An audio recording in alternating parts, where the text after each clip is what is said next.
Good morning students. आज हम third chapter को कंटिन्यूसली क्लास 10 चैप्टर नंबर 3 को कंटिन्यूसली आगे एक्सरसाइज 3.5 को करने जा रहे हैं।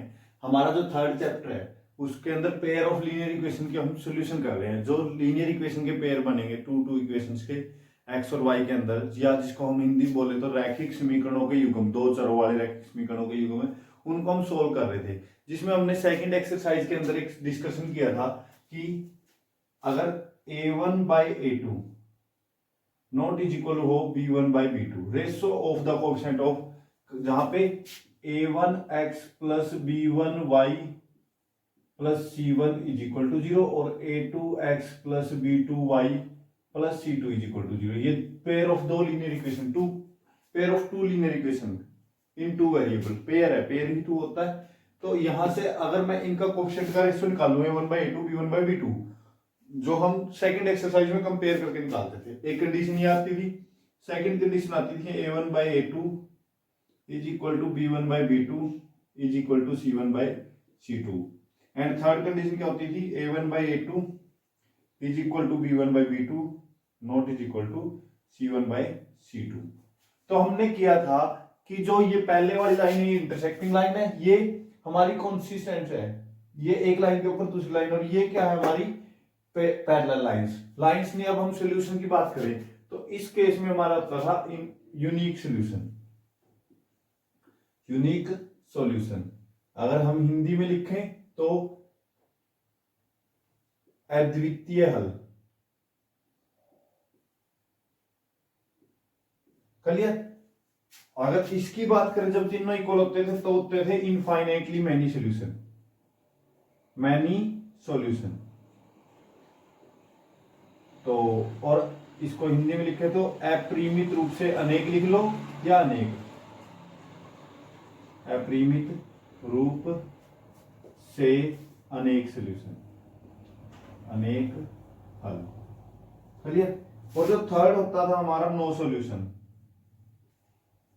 नो सॉल्यूशन यानी कि कोई हल नहीं, कोई हल नहीं। ये हम सेकंड एक्सरसाइज के अंदर करके आ चुके हैं। 3.2 एक्सरसाइज के अंदर मैंने बोला था कि जिसके अंदर, ध्यान से सुनना दोबारा, पहले दो ही इक्वल ना हो, या हो तो तीनों इक्वल हो। आपने याद रखना, या तो पहले दो ही इक्वल नहीं हो तो तीनों इक्वल हो। तो जिसमें पहले दो इक्वल नहीं हो तो होगा अद्वितीय एक हल, या एक हल बोलते हैं जिसको, यूनिक सॉल्यूशन। ठीक है। और जिसके अंदर तीनों इक्वल होंगे उसके अंदर मैनी सॉल्यूशन। लेकिन जिसके अंदर पहले दो तो इक्वल हो, तीसरे के इक्वल ना हो, उसके अंदर आएगा नो सॉल्यूशन। क्लियर। पहले दो इक्वल हो, तीसरे के इक्वल ना हो। तो इस कॉन्सेप्ट को भी हम इस एक्सरसाइज के अंदर यूज करेंगे। सेकंड जो हमारा होगा वो क्या होगा, क्रॉस मल्टीप्लिकेशन मेथड। इस चैप्टर के अंदर हम क्या करेंगे, इस एक्सरसाइज के अंदर क्रॉस मल्टीप्लिकेशन मेथड।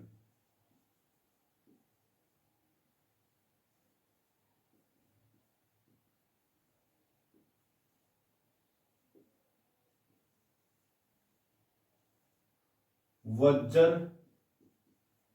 गुणन विधि, वज्र गुणन विधि से हम इन दो समीकरण, देखो अभी तक हम तीन मेथड कर चुके हैं। पहला ग्राफिकल मेथड जिसके अंदर हम ग्राफ बनाते थे, दूसरा मेथड हम यूज कर चुके हैं प्रतिस्थापन विधि, या जिसको हम बोलते थे सब्स्टिट्यूशन मेथड, सब्स्टिट्यूशन मेथड, और तीसरी है जो वो हमारी विलोपन विधि, एलिमिनेशन मेथड। तीन मेथड हम यूज कर चुके हैं। अब हमारा ये फोर्थ मेथड आया है कि क्रॉस मल्टीप्लिकेशन मेथड, वज्र गुणन विधि। तो आपने एक तो ये याद रखना है, ये पहले इसको एक्सरसाइज में पूछेगा कि सॉल्यूशन है या नहीं है तो फिर निकालना है। क्लियर। तो ये आपने याद रखना है। उसके बाद देखो ये क्रॉस मल्टीप्लिकेशन मेथड क्या होगा। पहले इस मेथड को समझने की कोशिश करो, फिर आपको क्वेश्चन करवाए जाएंगे। क्रॉस मल्टीप्लिकेशन मेथड के अंदर हमें एक छोटा सा ट्रिक बोल सकते हैं, उसको याद रखनी है। 23-12, 2 3 1 2, 23-12। 23-12 से हमारा मतलब होगा कोफिशिएंट से, कि दूसरे कोफिशिएंट, फिर तीसरे कोफिशिएंट, फिर पहले और फिर दूसरे कोफिशिएंट। दूसरे कोफिशिएंट के ऑप्शन होगा, जैसे सबसे पहले दूसरे कोफिशिएंट लेने हैं b1 और b2 लेना है, यानी अपने क्या लेना है, b1 और b2 ऐसे लिखेंगे। फिर तीसरे यानी कि c1 और c2, फिर पहले A1 और A2 और फिर दूसरे दोबारा B1 और B2। ये कोएफिशिएंट्स का हमने यूज करना है। उनको लिखने से पहले यहाँ पे हम x लिखेंगे, यहाँ पे y और यहाँ पे 1। x y और 1 लिखने के बाद इसके नीचे ये आएगा, फिर ये और फिर ये। क्लियर?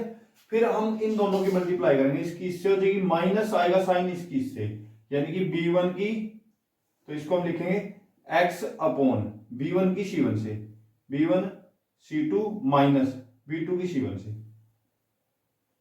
दोबारा देखो, x के नीचे क्या आएगा, इसकी इससे मल्टीप्लाई, फिर माइनस इसकी इससे। Same is equal to y के नीचे क्या आएगा, C1 की A2 से, C1 A2 माइनस C2 की A1 से, C2 A1, ये ऐसे। सेम नेक्स्ट होएगा A1 की B1 से, ये 1 के नीचे आएगा, 1 के नीचे A1 B2 minus A2 B1, इसकी इससे। पहले इधर से इधर जाएंगे, फिर उधर जाने के लिए माइनस साइन आएगा बीच में, तो ये हमारा मेथड यूज होगा और यहां से वैल्यूज निकलेगी। दोबारा सुनो, हमें जब भी दो इक्वेशंस दी होंगी 23 12 का हम फार्मूला याद रखेंगे। उसमें क्या करेंगे, x y और 1 लिख के x के नीचे तो लिख लेंगे हम पहले B1 B2 फिर A1 A2, B1 B2 C1 C2, दूसरा तीसरा फिर पहला और दूसरा। तो ये हम लिखने के बाद इसकी इससे प्रोडक्ट माइनस इसकी इससे माइनस इसकी A1 B2 minus A2 B1, ये हम यूज करेंगे। देखो अभी हम एक क्वेश्चन करने जा रहे हैं, उससे आपको और बेटरली याद होगा। आपने याद रखना है 23 12, मैं इसको यहां पे लिख रहा हूं 23 12 को 2 3 1 2। क्लियर? ये हमारा क्रॉस मल्टीप्लिकेशन मेथड होएगा, लेकिन उससे पहले हमने इसमें चेक करना कि सॉल्यूशन है कि नहीं। तो अब आप पढ़ें first question, exercise 3.5 question number 1। वो क्या होएगा हमारा, which of the following pair of linear equation की बात कर रहा है। Which of the pair of linear equation has unique solution, no solution और इनफाइनाइट सॉल्यूशन। पहले हमने चेक करना है किसका यूनिक है, किसका नो सॉल्यूशन और किसके इनफाइनाइट सॉल्यूशन है। In case this is a unique solution, अगर किसी का यूनिक सॉल्यूशन है तो find it by using cross multiplication method. Unique solution ही निकलेगा किससे, क्रॉस मल्टीप्लिकेशन मेथड से। देखो कैसे होगा, तो हम फर्स्ट को ट्राई कर रहे हैं। हम फर्स्ट एक्सरसाइज 3.15 के क्वेश्चन नंबर फर्स्ट का फर्स्ट पार्ट लेके चल रहे हैं। हमें पेयर ऑफ लीनियर इक्वेशन दिया है। फर्स्ट है x minus 3y minus 3 is equal to 0 and second is 3x minus 9y minus 2 is equal to 0। तो सबसे पहले हमने चेक करना क्या इस पेयर ऑफ लीनियर इक्वेशन का कोई सॉल्यूशन है। ये जो पेयर ऑफ लीनियर इक्वेशन हमें दिया है, जो हमें दो रैखिक समीकरण दिए, हिंदी में अगर हम बात करें तो रैखिक समीकरणों के युग्म के हमने पहले चेक करना है किसका अद्वितीय हल है, किसके अनेक हल है और किसका कोई हल नहीं है। तो उसको चेक करने के लिए हम कोएफिशिएंट्स को क्या करेंगे, comparing with a1x plus b1y plus c1 is equal to 0, a2x plus b2y plus c2 is equal to 0। या हिंदी वाले क्या लिखेंगे, ये दोनों समीकरण लिखने के बाद से तुलना करने पर वही जो हम एक्सरसाइज 3.2 के अंदर करके आए उसको दोबारा करना है बस आपने। तो सबसे पहले निकालो a1 की वैल्यू, फिर b1 की वैल्यू, फिर c1 की वैल्यू, a2 की वैल्यू, b2 की वैल्यू, c2 की वैल्यू। तो a1 की वैल्यू देखो, यहां से a1 की वैल्यू x के सामने वाला कोएफिशिएंट 1 है, b1 माइनस का 3 माइनस साथ में लेना, अगर माइनस है तो माइनस साथ में आएगा, c1 कितना है -3, a2 3, b2 -9, c2 -2। तो ये हमारे a1 a2 b1 b2 c1 c2 आ गए हैं। तो अब हम निकालते हैं ratio a1 by a2 b1 by b2 c1 by c2। a1 by a2 1 by 3, clear. b1 by b2 -3 by -9, c1 by c2 क्या है -3 बाय -2। तो इसमें माइनस से -3 पे 3 कैंसिल होके 1 बाय 3 आ गए। तो पहले दो तो सेम है लेकिन तीसरा सेम नहीं है, तीसरा तो 3 बाय 2 है। तो हम यहां से क्या लिखेंगे, देखो implies a1 by a2 is equal to b1 by b2। पहले दो इक्वल है not is equal to C1/C2। और ये हमारा तो पैरेलल वाला कंडीशन थी ना लास्ट वाली, कि पहले दो इक्वल है तीसरे के इक्वल नहीं है तो नो सॉल्यूशन। तो हम लिख देंगे implies pair of linear equation has no solution. इन दोनों का कोई सॉल्यूशन नहीं है, या हिंदी वाले लिखेंगे समीकरण, रैखिक समीकरण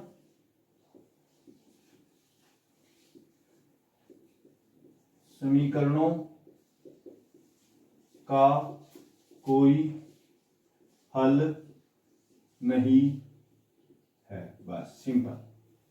दोबारा देखो, हाँ अगर कोई हल नहीं है तो फिर हम निकाल लेंगे, क्या निकाल ही नहीं सकते ना, तो ये क्वेश्चन हमारा यहाँ पे कंप्लीट हो जाता है। अगर हल है फिर हम निकालते हैं, अगर हल भी होंगे तो अगर वो यूनिक सोल्यूशन है, अद्वितीय हल है, तो ही हम क्रॉस मल्टीप्लिकेशन मेथड यूज कर पाएंगे, नहीं तो नहीं कर पाएंगे। मैं इसका आपको सेकंड पार्ट करके दिखाता हूं जिसके अंदर आपके पास हल है।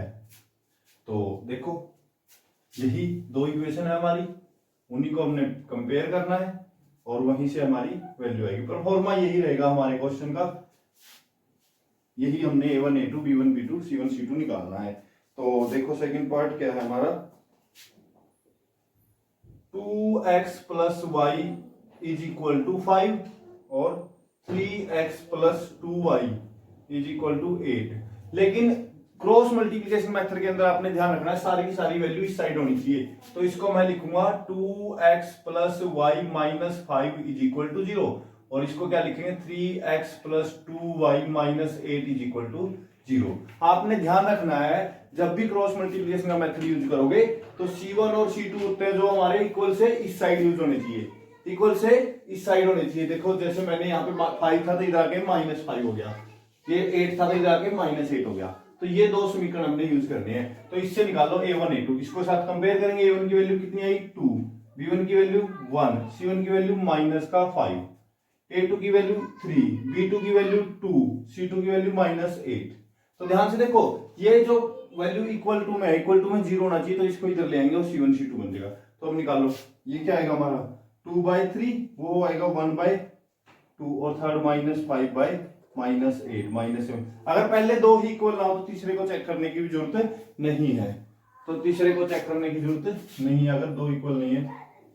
तो देखो अभी यहां से मेरा क्या आ गया, पहले दो ही इक्वल नहीं है हमारे, A1/A2 not is equal to B1/B2। तो कितने सोल्यूशन हो गए, यूनिक सोल्यूशन, यूनिक सोल्यूशन।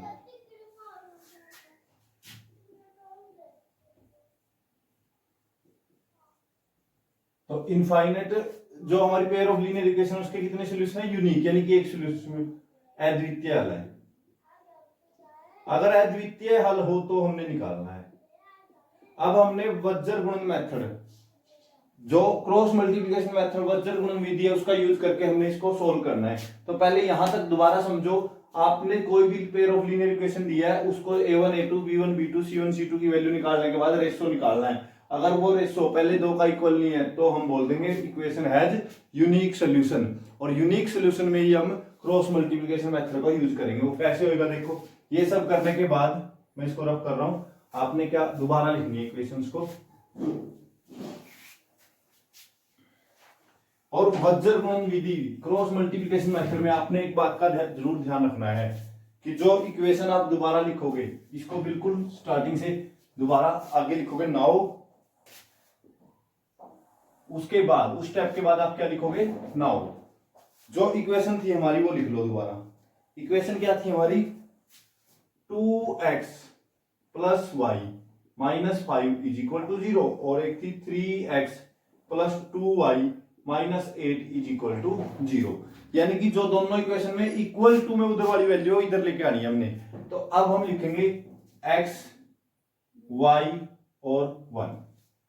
क्या लिखना है इसके बाद, x y और 1, और ये वाली ट्रिक हम लगाएंगे 23/12 वाली, यानी कि पहले सेकंड वाले कोएफिशिएंट लिखो। सेकंड वाले कौन से, 1 और 2, 1 2। फिर आपने थर्ड वाले लिखने, थर्ड वाले कौन से, -5 और -8। फिर आपने लिखने हैं फर्स्ट वाले 2 और 3, और फिर आपने लिखने हैं सेकंड वाले 1 और 2। दोबारा देखो, ये x के नीचे, y के नीचे और 1 के नीचे आपने पहले लिखना है उसके अकॉर्डिंग, 23 वाले के अकॉर्डिंग 2 वाले, फिर 3 वाले, फिर 1 वाले, फिर 2 वाले, ये कोएफिशिएंट्स।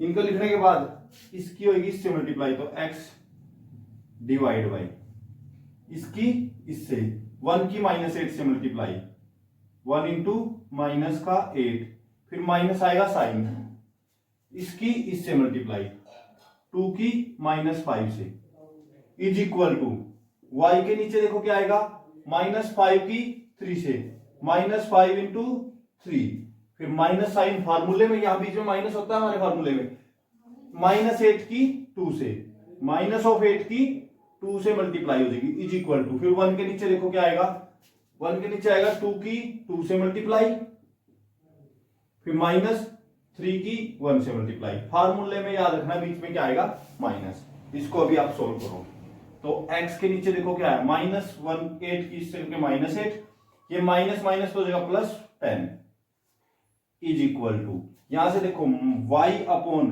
5 इंटू 3 माइनस का 15, ये माइनस माइनस का हो जाएगा प्लस का 16, इज इक्वल टू 1 के डिवाइड में 2 इंटू 4 माइनस 3 इंटू 1 3। यहां तक करने के बाद देखो इसको थोड़ा और सोल्व करो, x के नीचे देखो क्या है, माइनस का 8 है प्लस का 10 है, -8 प्लस 10 कितना बचा 2, इज इक्वल टू y के नीचे देखो -15 plus 16 y upon 1 is equal to, इसके नीचे देखो 1 अपॉन 1। तो अब आपने क्या करना है, इसके बाद एक छोटी सी ट्रिक लगेगी कि इस वैल्यू को भी लास्ट वाले के इक्वल लिखो, implies x/2 is equal to 1/1 and y/1 is equal to 1/1, यानी कि x वाली वैल्यू को भी उसके इक्वल रखना है और y वाली वैल्यू को भी सेम इसी के इक्वल रखना है, दोनों को बारी बारी से इसके इक्वल रखने के बाद क्रॉस मल्टीप्लाई कर दो, तो यहां से क्या है, x is equal to 2 and वहां से क्या आ गया, y इज इक्वल टू 1। यही हमारा सॉल्यूशन है, बस x की वैल्यू 2i, y की वैल्यू 1i। एक बार दोबारा देखो, कोई ज्यादा मुश्किल सा मेथड नहीं है, बहुत आसान मेथड है। आपने इक्वेशन को लिखना है, फिर x, y और 1 लिखना है, x, y और 1 लिखने के बाद x के इस साइड तो आएंगे सेकंड वाले, 23 बार है ना हमारा, सेकंड वाले कोएफिशिएंट यानी कि ये b वाले, फिर c वाले ये वाली वैल्यू। अच्छा ये बात का ध्यान रखना आपने, 0 से इक्वल में होने चाहिए इधर, फिर a वाले और फिर b वाले, फिर इसकी इससे मल्टीप्लाई, माइनस साइन इसकी इससे, सेम इसकी इससे, फिर माइनस साइन इसकी इससे, फिर नेक्स्ट 1 के नीचे इसकी इससे, माइनस इसकी इससे। अब उनको सोल्व कर लेना है, यहाँ पे जो वैल्यू आई सोल्व करने के बाद x वाली वैल्यू को इसके 1/1 के इक्वल रख दिया और y वाली वैल्यू को भी 1/1 के इक्वल रख दिया, तो यहां से क्रॉस मल्टीप्लाई से x की वैल्यू आ जाएगी, क्रॉस मल्टीप्लाई से y की वैल्यू, यही हमारा सॉल्यूशन है। तो कोई इतना मुश्किल सा मेथड नहीं है, आप लोगों ने इसको अच्छे तरीके से ट्राई करना है, आपको समझ में आ जाएगा। तो आपके 2 क्वेश्चन मैंने कर दिए, 2 आप खुद ट्राई करोगे। ये था हमारा क्रॉस मल्टीप्लिकेशन मेथड, बहुत इजी मेथड है। इस मेथड से हम पूरी एक्सरसाइज को सोल्व करने जा रहे हैं। उससे पहले देखो क्वेश्चन नंबर फर्स्ट का थर्ड जो पार्ट है सेम है 3, 6, 1, 2 और वो इक्वल आ जाएंगे तीनों values, this is equal to this is equal to this, यानी कि a1/a2 थर्ड पार्ट में जब आप करोगे a1/a2 is equal to b1/b2 is equal to c1/c2, तीनों इक्वल आ गए तो इनफाइनाइट सॉल्यूशन होते हैं, और इनफाइनाइट सॉल्यूशन को हमने सॉल्व नहीं करना है इस मेथड से, क्रॉस मल्टीप्लिकेशन मेथड से सॉल्व नहीं करना। तो हम लिख दें the equation has infinite solution, या दिए गए रैखिक समीकरणों के अनेक अपरिमित रूप से अनेक हल है, तो आपने उसको बस वहां पे छोड़ देना है क्वेश्चन को। लास्ट आप खुद ट्राई करोगे, उसके यूनिक सॉल्यूशन होगा, सेम जो सेकंड पार्ट था वैसे ही करना है। अब मैं करने जा रहा हूं सेकंड का फर्स्ट पार्ट, फर्स्ट मैं करूंगा, सेकंड आप ट्राई करोगे। सेकंड का फर्स्ट पार्ट, इक्वेशन दिया है हमें 2x + 3 इज इक्वल टू 7 और a - b x plus a + b y is equal to 3a + b - 2। ये हमें 2 इक्वेशंस दी हैं, हमें बोला गया है कि the given pair of equation has infinite number of solution, क्या दिया हुआ है, infinite number of solution. Infinite number of solution कब होते हैं, पहले की प्रोडक्ट दूसरे के साथ, पहला का रेशो, दूसरे का रेशो और तीसरे का रेशो। इनफाइनाइट सोल्यूशन होंगे a1/a2 is equal to b1/b2 is equal to c1/c2। यानी इस कंडीशन को हमने चेक करना है, तो इसको किससे कंपेयर कर देंगे, a1a2 b1b2 c1c2 से। तो चेक किया हमने, तो कंपेयरिंग विद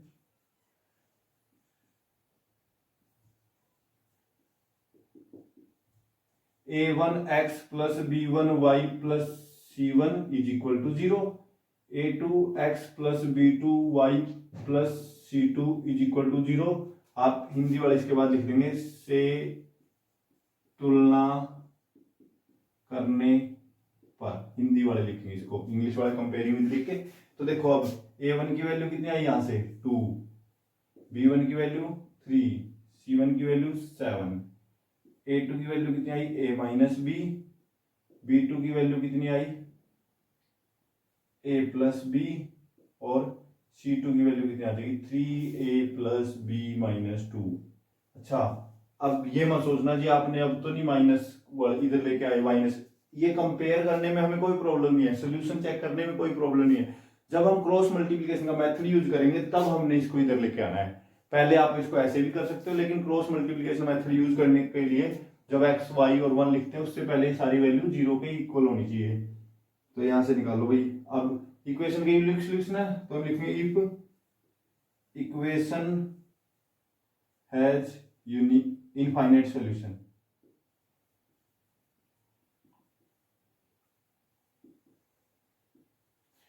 या हिंदी में लिख देंगे यदि समीकरण के अनेक हल हैं, यदि समीकरणों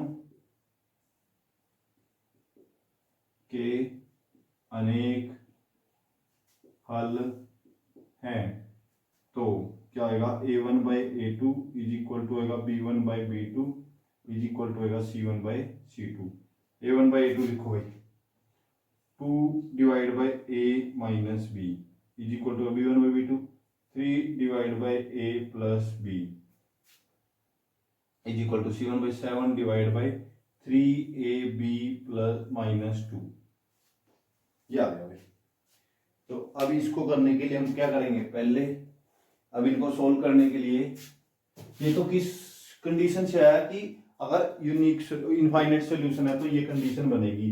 अब इसका हम यूज करके आगे करते हैं। मैंने इसकी और इसकी क्रॉस मल्टीप्लाई कर दी, तो 3 की a से करेंगे, 3a minus 3b is equal to होगा 2a प्लस 2b के, एंड पहले दो की थी अब अगले दो की कर दो क्रॉस मल्टीप्लाई।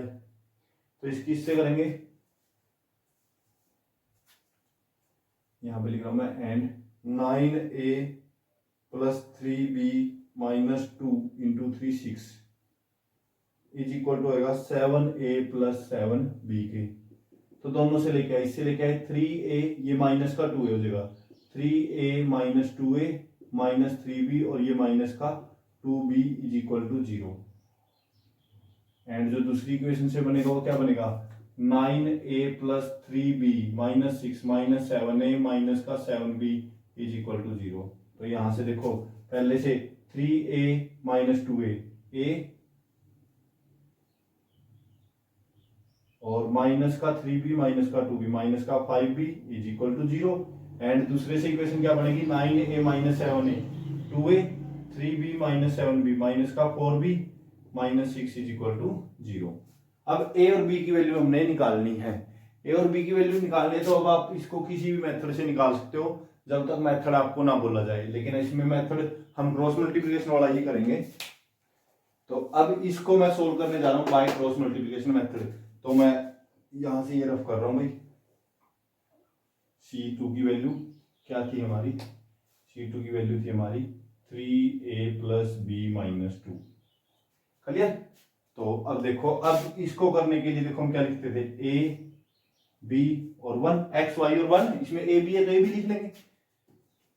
इसके a के नीचे देखो कौन कौन से नंबर आएंगे, पहले 23 12 यूज करेंगे ना, ये हमारा फार्मूला है 23 12 वाला। तो 23 यानी कि दूसरे वाला माइनस का 5 और उसका दूसरे वाला क्या है माइनस का 4। 23 तीसरे वाला, इसमें तो 0 है तीसरे वाला, और उसमें कितना है माइनस का 6। 12, पहले वाला इसमें है 1 और उसमें है 2, और लास्ट वाला में दोबारा वही -5 और -4, यानी कि इसमें पहले दूसरे वाले, फिर तीसरे वाले, फिर पहले वाले, और फिर ये लिख दिए। अब यहां से देखो a के डिवाइड में आएगा इसकी इससे प्रोडक्ट, दोनों की डायरेक्ट प्रोडक्ट कर दूं, माइनस का प्लस हो जाएगा 30, माइनस 0 से करेंगे तो 0 इज इक्वल टू, फिर इसकी इससे b divide by 0, minus minus था यहाँ पे फार्मूले में, और ये माइनस माइनस क्या हो जाएगा प्लस का 6, यहां से करो, इसकी इससे 1 डिवाइड बाय -4, और इसकी इससे माइनस माइनस प्लस हो जाएगा 10। क्यों? एक तो माइनस फार्मूले का और एक माइनस ये। अगर आपने पिछले क्वेश्चन को ध्यान से समझा है तो ये आपको समझ में आ गया होगा मैंने क्या किया है। इसके बाद इसको सोल्व करके हम क्या लिख सकते हैं, a divide by 30 is equal to b divide by 6 is equal to 1/6। तो अब क्या करेंगे हम, यहां से मैं रफ करने जा रहा हूं इसको,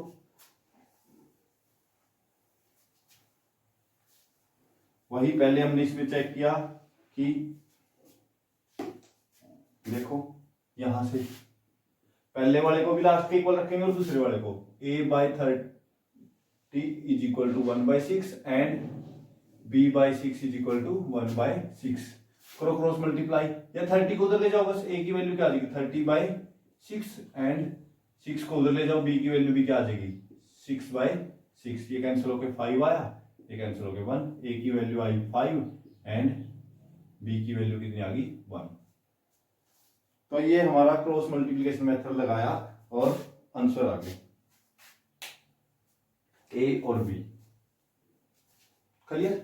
दोबारा समझो एक बार, हमें दो इक्वेशन दी थी पेयर ऑफ लीनियर इक्वेशन, हमें उसमें बोल दिया कि इनफाइनाइट सॉल्यूशन है। इनफाइनाइट सॉल्यूशन है तो क्या करेंगे हम, a1/a2, b1/b2 और c1/c2 तीनों की वैल्यू क्या रख देंगे इक्वल। पहले कंपेयर करके वैल्यू निकाल ली, इक्वल रख के वहां से क्रॉस मल्टीप्लाई की, तो दो इक्वेशन हमारी बन गई a और b में। दोनों इक्वेशन को हमने क्रॉस मल्टीप्लिकेशन मेथड से सोल्व कर दिया। तो ये सेकंड का फर्स्ट पार्ट हो चुका है। सेम सेकंड पार्ट है, उसमें k है, अकेला k है, तो उसमें इतना सारा काम करने की जरूरत नहीं है, एक इक्वेशन से ही k की वैल्यू निकल जाएगी।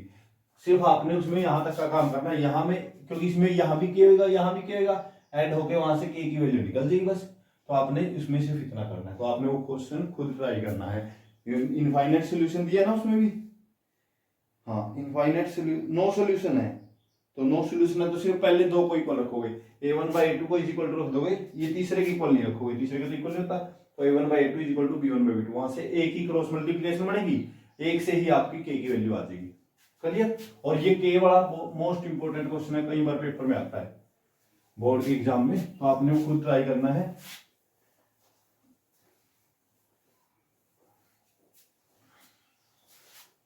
नेक्स्ट देखें third question, solve the following linear equation by substitution and cross multiplication. जो थर्ड क्वेश्चन है वो आपने दोनों मेथड से करना है, सब्स्टिट्यूशन से भी और क्रॉस मल्टीप्लिकेशन से। क्रॉस मल्टीप्लिकेशन हमने अभी किया है, सब्स्टिट्यूशन आप कर चुके हो, दोनों से सोल्व करना है आपने। ये खुद ट्राई करना है कि जो प्रतिस्थापन विधि से और वज्र गुणन विधि से, दोनों विधि से आपने करने के लिए आप दोनों मेथड को अलग अलग सोल्व करोगे, और आप उससे पता भी चल जाएगा कि आपके लिए कौन सा मेथड यूजफुल है, कौन सा मेथड आपको बेटर लगता है, उसका आपको पता लगेगा। क्लियर? तो उसके बाद मैं फोर्थ क्वेश्चन को शुरू करने जा रहा हूं। फोर्थ क्वेश्चन में हमारा वही होगा जो पिछली एक्सरसाइज में होगा, पहले हम इक्वेशन बनाएंगे फिर उनको सोल्व करेंगे। तो मेनली इक्वेशन अगर हमें बनानी आ गई तो हम सोल्व उनको कर सकते हैं, और इस एक्सरसाइज में हम क्रॉस मल्टीप्लिकेशन मेथड का ही यूज करेंगे। तो आपने भी इनको क्रॉस मल्टीप्लिकेशन से ही सोल्व करना है। तो फोर्थ का first part, A part of monthly hostel charge is fixed and remaining depends on the number of days one has taken food in the mess. ये एक हॉस्टल लाइफ से depend question है कि hostel life कैसी होती है कि हमें मंथली रेंट देना होता है, रूम का किराया जिसको हम बोलते हैं, और प्लस हमें पर डे के हिसाब से खाने का चार्ज देना होता है कि हम इतना एक दिन खाना खाएंगे तो इतने रुपए देने पड़ेंगे, 2 दिन खाएंगे तो इतने रुपए देने पड़ेंगे। लेकिन उसमें भी एक फिक्स होता है कि किसी हॉस्टल में 20 दिन के लिए फिक्स कर देते हैं, 20 दिन का आप अगर खाना खाओ ना खाओ चार्ज आपको देना पड़ेगा। उसके बाद अगर आप खाते तो एक्स्ट्रा चार्ज लगेगा। करिए, तो ये हिंदी और इंग्लिश में दोनों क्वेश्चन आप पढ़ लो साथ के साथ। When a student take food 20 days, 20 days के लिए तो उसने खाना खाया और उसने 1000 रुपए पे किए। उसने फिक्स चार्ज को मिला के और खाने के चार्ज को मिला के उसने 1000 रुपए दे दिए। अगर कोई स्टूडेंट 26 डे खाना खाता है तो उसमें 1180 रुपए उसने पे करने हैं। तो अब बताओ उसका fix charge and cost of the food per day क्या आएगा। तो हम फिक्स चार्ज को तो मान लेंगे x और कॉस्ट ऑफ पर डे का मान लेंगे y। देखो ये क्वेश्चन हिंदी में अगर हम पढ़े तो एक छात्रावास होता है, हॉस्टल में मासिक में दो तरीके से चार्ज लिया जाता है। एक फिक्स चार्ज होता है जो रूम का किराया मान लो, और एक पर डे का खाने का चार्ज होता है कि आपने इतने दिन खाना खाया तो इतने रुपए आपके लगेंगे। तो अब आपने दोनों का अलग अलग से निकालना है। अगर उसने 20 दिन का और 26 दिन का दिया है दो विद्यार्थियों का, तो हम क्या करते हैं, लेट कर लेते हैं कि जो फिक्स चार्ज है वो x है। तो मैं फोर्थ का फर्स्ट पार्ट करने जा रहा हूं, let fixed charge. Fix charge कितना है x rupees and per day food charge, और प्रतिदिन का खाने का चार्ज कितना है हमारा y रुपीज। अगर हिंदी में लिखना चाहोगे तो आप माना, हिंदी में इन्होंने क्या दिया हुआ है, नियत और प्रतिदिन का। तो नियत खर्च वो x रुपीज हमने मान लिया है, और प्रतिदिन खाने का खर्च वो कितना मान लिया हमने y रुपीज। तो अब देखो अकॉर्डिंग टू क्वेश्चन हम इक्वेशन बनाएंगे, अकॉर्डिंग टू क्वेश्चन। वो हिंदी और इंग्लिश में एक इक्वेशन बनेगी हमारी कि अगर वो 20 दिन खाना खाता है तो कितने 1000 रुपए लगते हैं। 20 दिन खाना खाता, देखो x रुपए तो उसको देने पड़ेंगे, हॉस्टल का चार्ज, रूम का चार्ज, प्लस 20 डे खाने का charge 20y is equal to उसका खर्चा आया 1000 रुपए। क्लियर। एंड दूसरी, अगर वो खाता है 26 दिन खाना तो x तो देने ही पड़ेंगे, plus 26y is equal to उसके लगे 1180 रुपए। तो ये खर्च लगा उसका। तो इसके अकॉर्डिंग हमारी इक्वेशन बन चुकी है। अब दोनों इक्वेशंस को हमने सॉल्व करना है। तो इनको इंप्लाइज करके मैं पहले तो, क्योंकि क्रॉस मल्टीप्लिकेशन में तो वज्र गुणन विधि लगानी है ना, तो इसको भी इधर ले आओ, इसको भी इक्वल टू में 0 करना होता है। तो x plus 20y minus 1000 is equal to 0 and x plus 26y minus 1180 is equal to 0। तो यहां से निकालने के लिए हम क्या करेंगे, x लिखेंगे, y लिखेंगे 1, x के नीचे 23 12 वाला वही हम फार्मूला लगाएंगे सेकंड वाले, 20 26, यहाँ पे आ जाएंगे हमारे माइनस का 1000 माइनस का 1080, यहाँ पे पहले वाले 1 और फिर 20 और 26। तो यहां से इसके बाद का देखो हम क्या करेंगे, इसके बाद का लिख रहा हूं मैं, x के नीचे क्या आएगा इज इक्वल टू y के नीचे भी और इज इक्वल टू z के 1, यहाँ पे क्या आएगा हमारा 1 के नीचे। तो x के नीचे देखो क्या आएगा, x के नीचे इसकी इससे मल्टीप्लाई होगी ना, इन दोनों की मल्टीप्लाई माइनस इन दोनों की मल्टीप्लाई। तो 20 की मल्टीप्लाई करनी है 1180 से, तो माइनस का आएगा पहली तो बात। 20 की मैं डायरेक्ट मल्टीप्लाई कर रहा हूं, 2062 माइनस आई फार्मूले का, फिर 26 की मल्टीप्लाई होगी 1000 से, 26000 हो गया। तो माइनस माइनस, ये माइनस का है तो प्लस बन जाएगा, माइनस माइनस प्लस का 26000। सेम y के नीचे माइनस का 1000 और प्लस का हो जाएगा 1180, क्योंकि माइनस का 1000 एज इट इज, माइनस फार्मूले में था, और ये माइनस माइनस क्या हो जाएगा प्लस का 1080। सेम इज इक्वल टू 1 के साथ क्या आएगा 26 माइनस 20, 26 माइनस 20। तो देखो यहां से x के नीचे तो हमारा कितना आया, 26,000 में से 23,600 निकाल दिया, तो ये बचा 2,400। यहाँ पे y के नीचे देखो क्या आएगा, 1180 में से 1000 निकाला तो 180 इज इक्वल टू ये क्या आ जाएगा 1/6। तो हमने क्या करना था, पहले वाले को लास्ट के इक्वल रखेंगे, implies x divide by 2400 is equal to 1/6 and y by 180 is equal to 1/6। तो यहां से ये 2400 ऊपर चला जाएगा, तो एक्स की वैल्यू कितनी आ गई हमारी 2400 डिवाइड बाई 6 एंड वाई की वैल्यू क्या आ जाएगी 180 डिवाइड बाई 6, 180 चला गया, तो इसको कैंसिल करोगे तो 400 रुपए तो हमारा रूम का किराया है और प्रतिदिन के खाने का चार्ज है 30 रुपए। क्लियर? तो हम लास्ट में एक्स और वाई की वैल्यू आ गई ना, x is equal to 400 and y is equal to 30। तो हम लास्ट में इसके बाद लिखेंगे hence fix charge is equal to 400 and per day food charge is equal to 30 rupees. Hence fixed charge is equal to 400 rupees and per day food charge is equal to 30 rupees।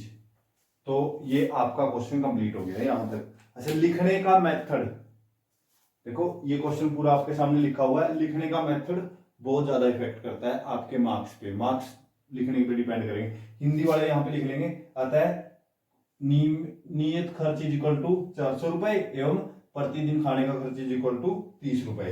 Hindi में लिख लेना। तो ये आपका question complete हो गया। देखो, कोई मुश्किल सा क्वेश्चन नहीं है, पहले इक्वेशन बनाओ फिर उसको क्रॉस मल्टीप्लिकेशन मेथड से सोल्व कर दो। तो आगे मैं सिर्फ एक दो क्वेश्चन की और इक्वेशन बनाऊंगा, बाकी की आपने बनानी भी है और खुद ही सोल्व करना है। तो ये फोर्थ का फर्स्ट पार्ट हो गया।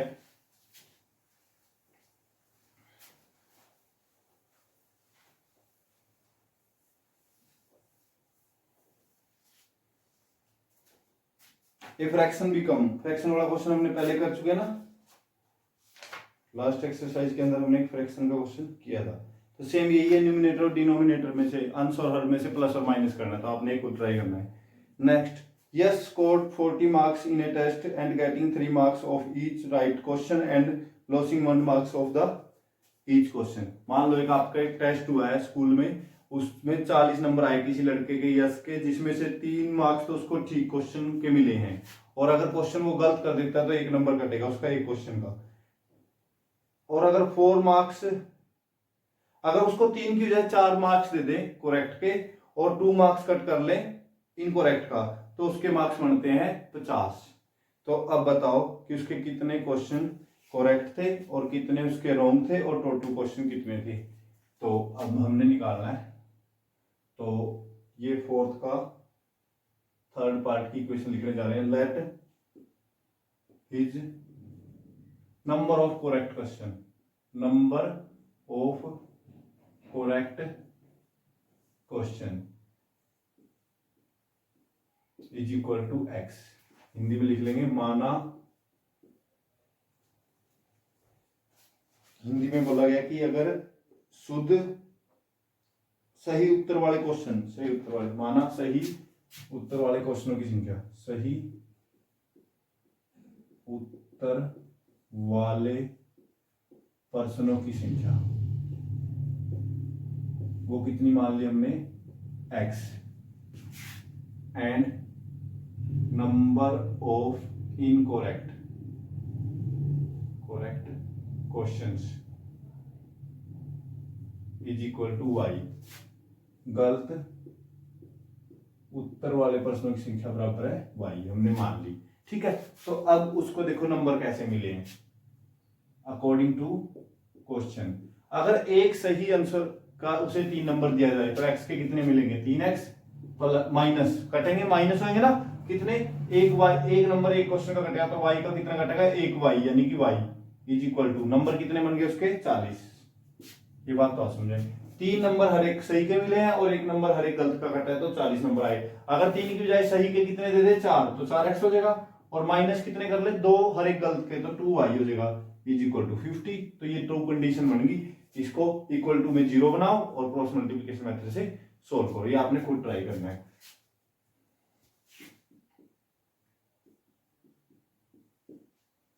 नेक्स्ट फोर्थ का नेक्स्ट पार्ट देखो, ए प्लेस अपार्ट्स हाईवे वाला। ठीक है, इंपॉर्टेंट क्वेश्चन है फोर्थ का। फोर्थ कि एक हाईवे के ऊपर 2 पॉइंट्स है ए और बी, उन दोनों के बीच की दूरी 100 किलोमीटर है। अगर एक कार ए से स्टार्ट होती है और अदर कार बी से स्टार्ट होती है ऑन द सेम टाइम और ट्रेवल करती है सेम डायरेक्शन में, तो वो 5 घंटे बाद मिलती है। देखो इस क्वेश्चन को समझने की कोशिश करो कि इसको मैं पूरा ही सॉल्व करूंगा क्वेश्चन को।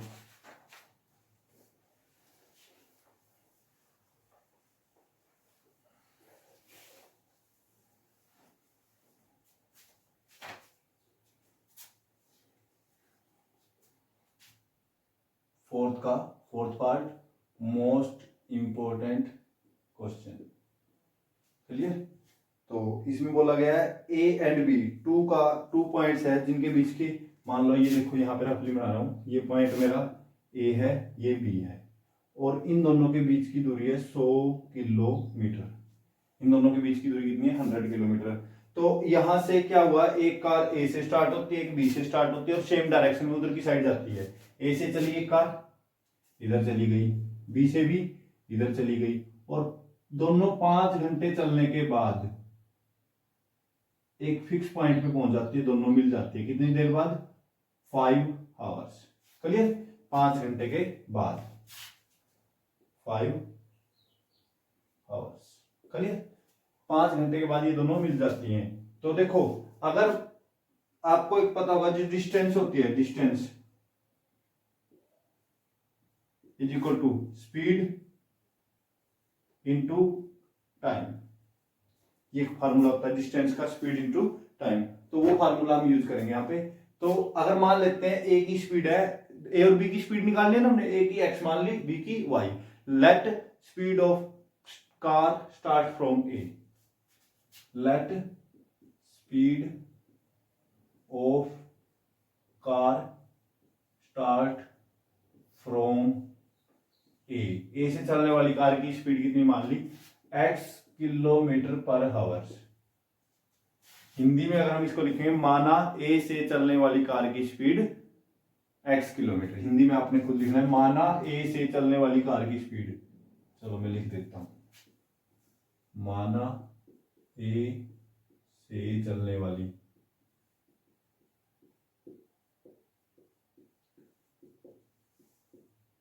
कार की स्पीड,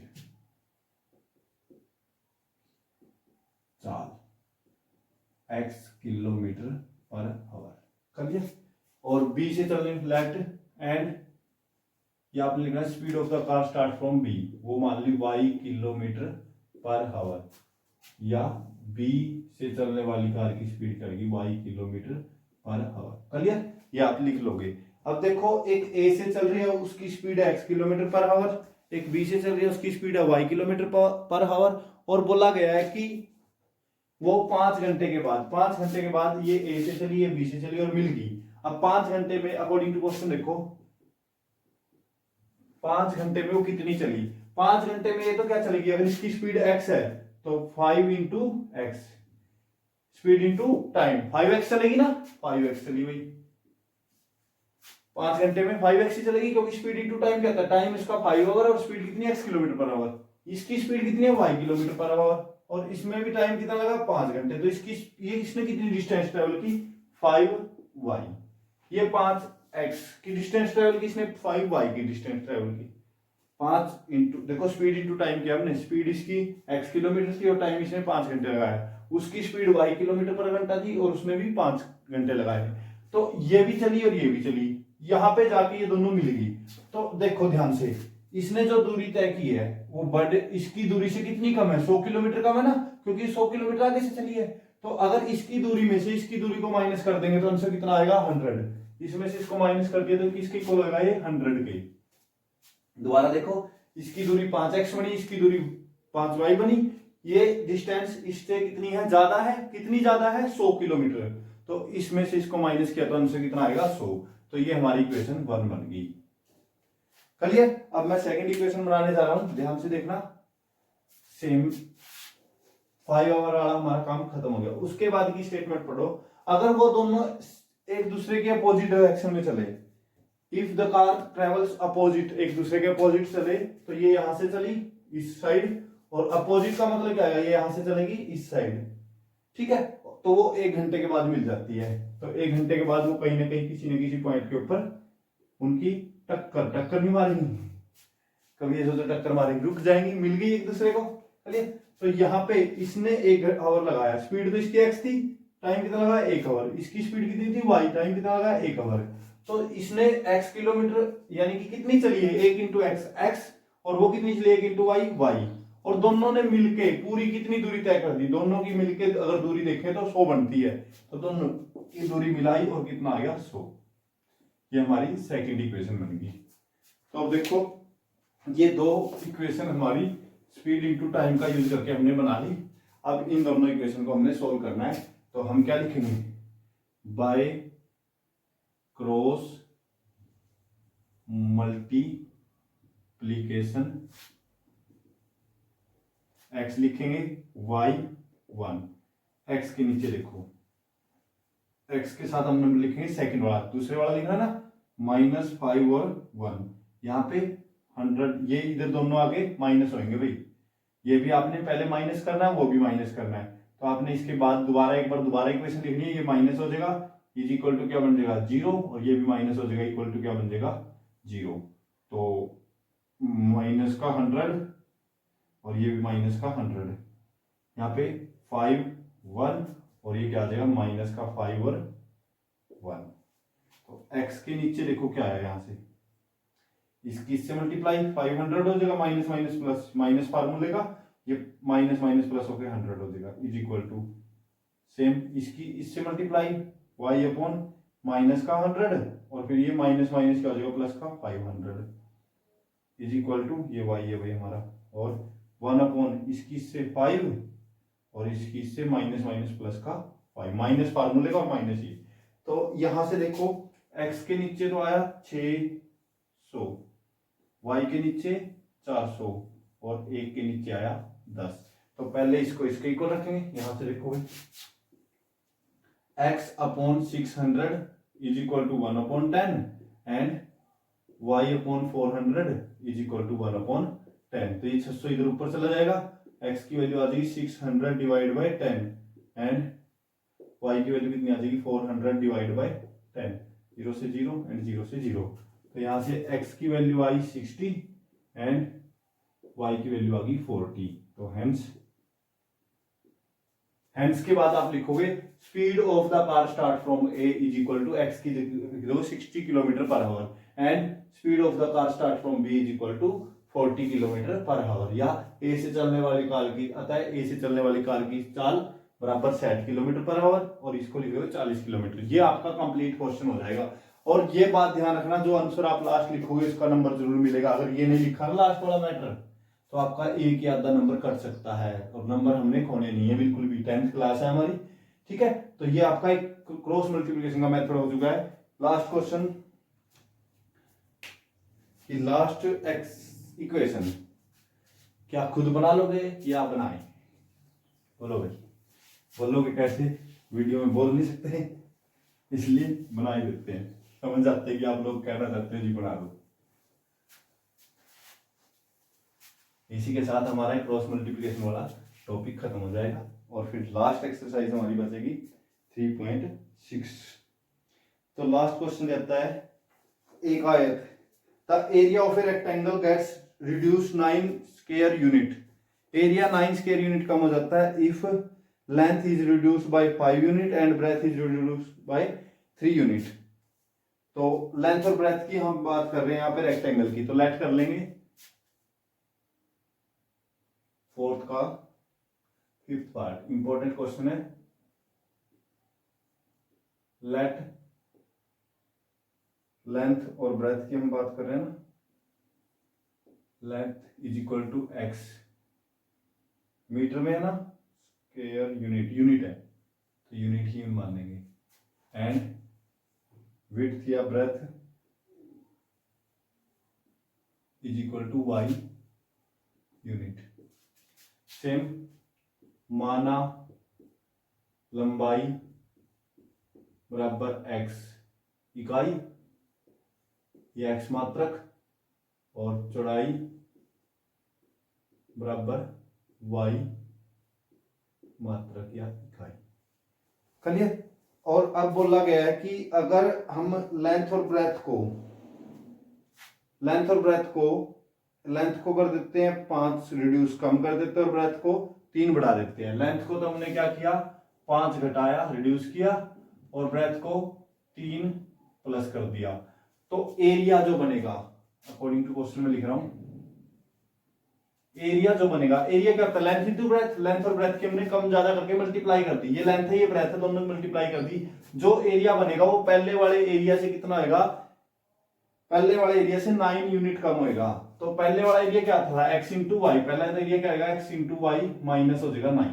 दोबारा देखो, ये तो लेंथ न्यू लेंथ बनी, ये न्यू ब्रेथ बनी, और जो एरिया था पहले, पहले कितना था, लंबाई इंटू चौड़ाई, लंबाई गुना चौड़ाई, लेंथ इंटू ब्रेथ, तो एक्स वाई था और माइनस हो जाएगा 9। तो यहां से देखो क्या इक्वेशन बनेगी हमारी, इसकी मल्टीप्लाई करो भाई, एक्स वाई, एक्स से एक्स इससे भी होगा, एक्स उससे भी, प्लस का 3y माइनस का 5y, और ये हो जाएगा माइनस का 15। एक्स की भी दोनों से कर दी और वाई की भी दोनों से, is equal to x y minus 9। तो एक्स वाई से एक्स वाई कैंसिल, तो ये एक्स है भाई, वाई है, एक्स 3x था ये, तो यहां से देखो 3x माइनस 5y, और ये 9 इधर आके प्लस का, minus 15 plus 9 is equal to 0। तो 3x माइनस 5y माइनस का 6 इज इक्वल टू 0। तो ये हमारी वन इक्वेशन बन गई। फिर हम सेकंड के लिए यहां पे लिखेंगे, एंड सेकंड कंडीशन देखो क्या कहता है कि if length is increase by 3 unit, length को तो 3 यूनिट बढ़ा दिया, यानी कि x प्लस 3 हो गया, और y को, y क्या है हमारा 2 यूनिट, y को भी इंक्रीज किया है 2 यूनिट, y प्लस 2, और जो टोटल एरिया होगा वो 67 यूनिट बचेगा। एरिया एक्स वाई था, बड़ा कितना 67, ठीक है। तो इसमें भी करो मल्टीप्लाई, यहां से x की एक्स वाई प्लस का 2x, फिर 3 की 3y प्लस का 6 is equal to x y plus 67। X y से एक्स वाई कैंसिल, तो 2x plus 3y plus 6 minus हो जाएगा 67 इज इक्वल टू 0, यानी कि 2x प्लस 3y माइनस का 61 इज इक्वल टू 0। तो ये सेकंड इक्वेशन हमारी बन गई। तो ये दोनों इक्वेशन बन गई। अब इन दोनों इक्वेशन को सोल्व कर लो। तो आपकी एक्सरसाइज 3.5 थर्ड चैप्टर की फिफ्थ एक्सरसाइज खत्म हो चुकी है। बहुत इजी एक्सरसाइज थी, क्रॉस मल्टीप्लिकेशन मेथड। कई बार पेपर में आया है, डायरेक्ट की मेथड का नाम लिख देते हैं, क्रॉस मल्टीप्लिकेशन मेथड से इसको सोल्व करो। तो आई होप आप लोगों को समझ में आ गई होगी, पिछली एक्सरसाइजेज भी और ये भी। अच्छा, ये जो एक्सरसाइजेज हैं आपका बेस है, हर एक एक्सरसाइज अगले एक्सरसाइज के लिए बहुत हेल्पफुल होती है। अगर आप ये एक्सरसाइज करोगे तो अगली आपको बहुत आसान लगेगी। अगर आप ये सोचोगे ये एक्सरसाइज छोड़ दें तो अगली आपके लिए मुश्किल हो जाएगी। तो आप लोग कोशिश किया करो, हर रोज का काम हर रोज करें, अच्छे तरीके से करें। और अगर आप एक तरीका लगाएं, जैसे मान लो हमने इसके अंदर पहले फर्स्ट क्वेश्चन को किया है, तो आप पहले फर्स्ट क्वेश्चन की वीडियो को देखें, देखने के बाद पहले फर्स्ट क्वेश्चन को सोल्व करें, फिर सेकंड क्वेश्चन की वीडियो को देखें, उसको सोल्व करें, फिर जो भी है थर्ड क्वेश्चन नहीं करवाया वो आप खुद ट्राई करें, उसके बाद फोर्थ क्वेश्चन की पूरी कंप्लीट वीडियो देखने के बाद फोर्थ के सभी पार्ट्स को ट्राई करें। वो आपके लिए बहुत ज्यादा हेल्पफुल होगा। Thank you.